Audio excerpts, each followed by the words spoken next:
Hello, everyone. Happy May. It is Cinco de Mayo, and I just wanted to bring you a message of love for the month of May and also to encourage you to join Mother Earth in her preponderance of flowers and spring springing out all over, and to join her in creative collaboration. And what I mean by that is to look around you and see all the beauty that surrounds us at all times. Look within you, feel those yearnings and those yearnings to be bursting forth as your flowering inside comes to life, to unpack your dreams with love and with the awareness that even if it's a nightmare or it feels bad when you first wake up, that there's love there to be had. It's just like just spring forth the fear or the feeling of ugliness or conflict that is kind of smoldering beneath the surface when you wake up from a bad dream or a nightmare. Bring that forth, like the month of May brings forth all her flowers and the beautiful insects buzzing about, and all of the wonderful new growth. Think of your dreams that way. Think of when you have a bad dream that you're just still kind of stuck under the earth a little bit, and you're kind of, covered with dirt, literally and figuratively, and you just want to give it that extra little awareness, give that extra little love, that tenderness, to bring that shoot out into the sunshine so that she can flower and she can photosynthesize and make her own spiritual food, so to speak. And I know I'm using a lot of metaphors and kind of going off into woo-woo land, but I just wanted to impart to you the beauty of seeing everything through the eyes of love.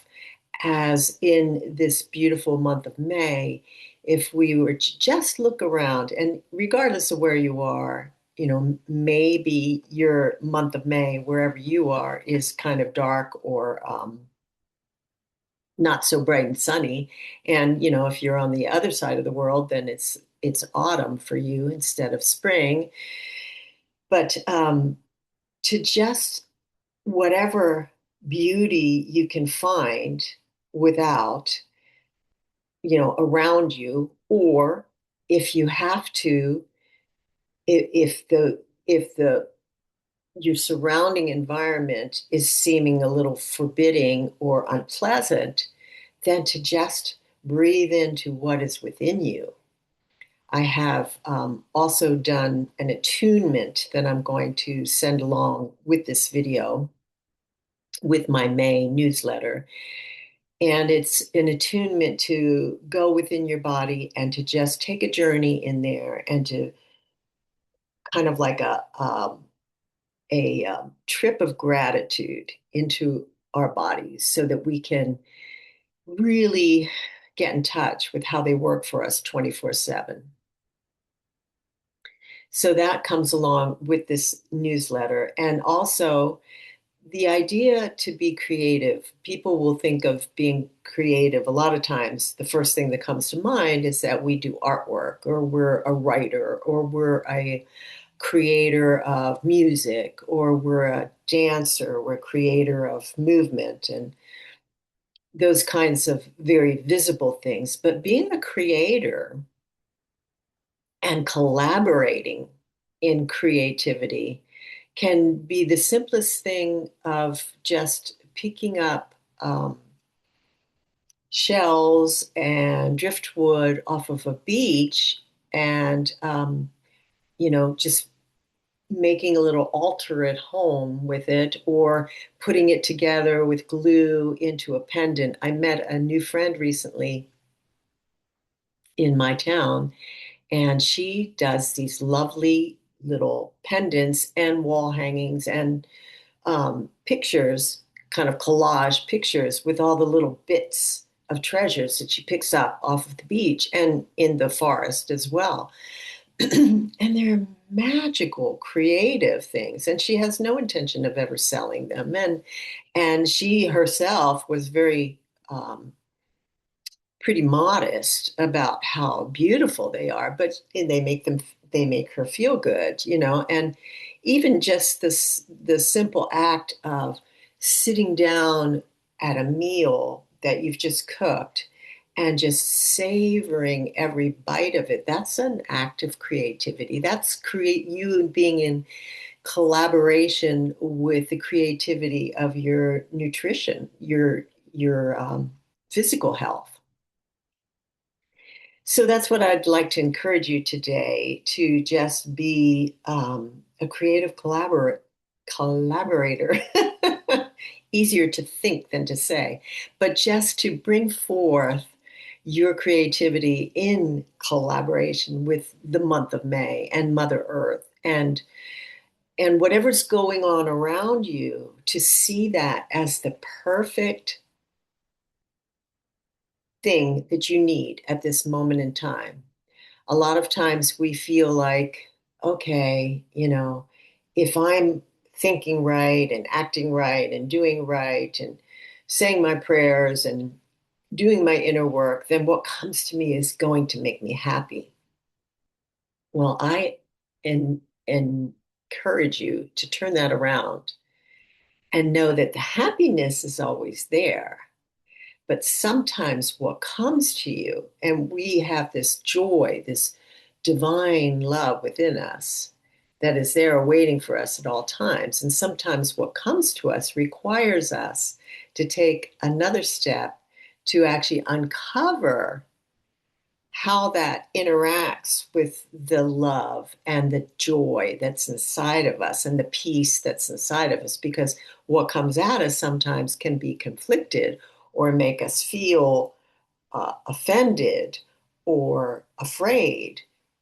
And to, like dreams can when we first wake up, but to take that and turn it around and to muse upon it, to create something loving and peaceful and joyful out of what came to you in a very different way. And I know that I may be talking to like esoterically or too woo woo for some of you, but my main message is to really appreciate that love goes beyond conflict, it goes beyond gender, it goes beyond um, societal expectations. It is there at all times. And when something comes to us, or when we have an old shadow erupting within us, or an old pattern that brings us down, that we feel that knee jerk reaction when that relative gets on our last nerve, says that thing that she said, you know, hundreds of times before, that's meant to, we feel, is meant, is meant to make us feel guilty or whatever, and it triggers us. To see that trigger, to see that conflict, to see that person with as an opportunity for us to uncover, to let that shoot, that new growth that's trying to breach the surface, you know, break up beyond the soil surface into the sunlight, to see those interactions with our fellow human beings as being just that, that they're giving us the opportunity to flower. They're giving us the opportunity to think creatively. And an incident that comes to us that seems conflicted or that makes us feel lack or makes us feel afraid, that is a creative opportunity for us to suspend our knee-jerk reactions, our patterning, our, kind of thinking, our programming to dig a little deeper or to give ourselves a pause and to feel in our bodies and underneath the surface, and maybe, of course, within the message of the dream or the creative activity that we do, or, you know, in sitting out into nature, to give ourselves that pause to see things differently, to think about it differently, to think with our hearts, to know that, okay, this is happening and Divine Mother has brought it to me for a reason. There are no mistakes. This is mine. This is life. This is my life giving me what I need. And so I'm going to pause, or I'm going to dig a little deeper, or I'm going to take this under consideration for a period of time, or I'm going to go take a walk, or I'm going to laugh.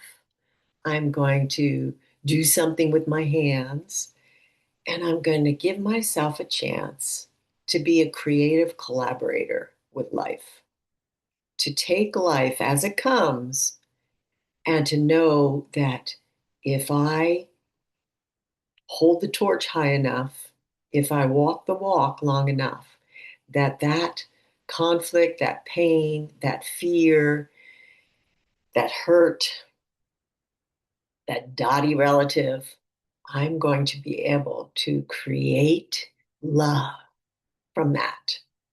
I'm going to be able to return to love along that path. And I don't have to run away and I don't have to hide. And in fact, that's the last thing I want to do, because then that just burdens me with more worries and more anxiety and more stuff piling up behind me that needs to be dealt with and needs to be loved. So I hope this is helpful to you. And I also really wish you a wonderful month of May and beyond. And I will see you next month in June. And remember, return to love. Remember that all is love. And also that the secret to a kind and gentle life is one in which we embrace all of life. And we do it with freshness and with joy and with the assurance that what is coming to us is ours to have. Thank you for listening. Bye for now.